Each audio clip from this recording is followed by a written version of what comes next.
To customize a watch face on Xiaomi Smart Band 9 Pro, first thing is we can open our settings on the smartwatch itself and move to band displays, which will allow you to switch between few different display options.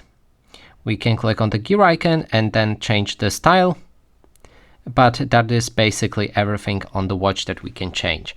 Another thing you can try is to open the My Fitness app, MI Fitness, and then we can manage band displays right here. Click on all, and that way you'll be able to select a specific watch display that you like. And in this case, we're gonna go with custom one.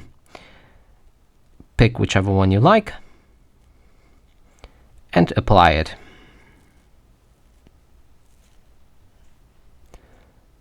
Now I've picked a custom one since it allows us to choose a custom image for our watch face, and we can add a different photo from our gallery.